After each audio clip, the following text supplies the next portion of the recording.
drums along the river and banjo.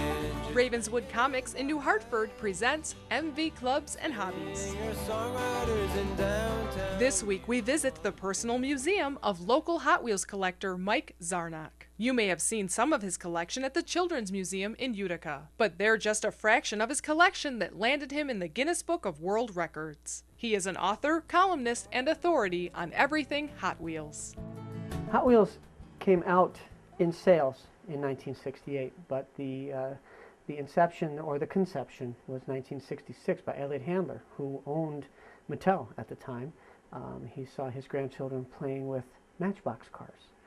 And so, of course, he said, here I am owning Mattel and Barbie and all that, and my grandchildren are playing with someone else's toys. So he decided to make his own car. And he got some real car designers, Harry Bentley Bradley and a bunch of other guys, and designed Hot Wheels. The first 16 Hot Wheels were released in 1968. At the time, there were real muscle cars running around on the streets, and of course Matchbox, they didn't have anything like that. They had dump trucks and snowplows and things like that. Where Hot Wheels had muscle cars, they had race cars, they had cars with mag wheels and slicks and redline tires and superchargers, just like the cars that you saw on the street. You know, back then there were AC Cobras, there were big block Corvettes, there were Super V 6-packs, 442s, all kinds of really cool cars that were cruising around the street. Elliott Handler decided to make those cars for kids to put in their hands and play with. So, and they were instant hit. And I was there. I was 10 years old, and it was just the most wonderful time in the world to be a kid. You know, as a kid, I used to write letters to Mattel because I collected every Hot Wheel that came out. And of course, I would try to take the wheels off and put different wheels on and things like that. I would get $1 and I would write a letter and say, I needed more wheels and tires. And one time I even said that my little brother ate the wheel. I don't even have a little brother, but I said my little brother ate the wheels off it, so could you send me some more wheels? So maybe I had a little bit of insight or a little push for them to stop making things that kids could swallow. Right. But a couple of months later, I would get this really cool letter from Mattel with my $1 back and a whole bag full of different size wheels, and just I collected them forever.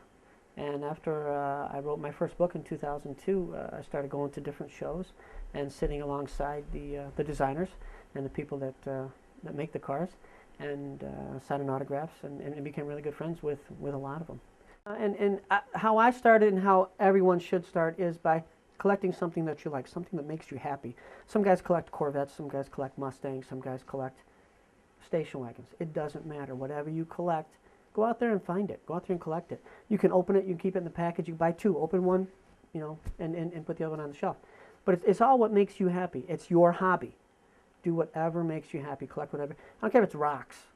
Have a hobby. Do something cool. But if you're going to collect Hot Wheels or Matchbox, whatever, collect anything that makes you happy.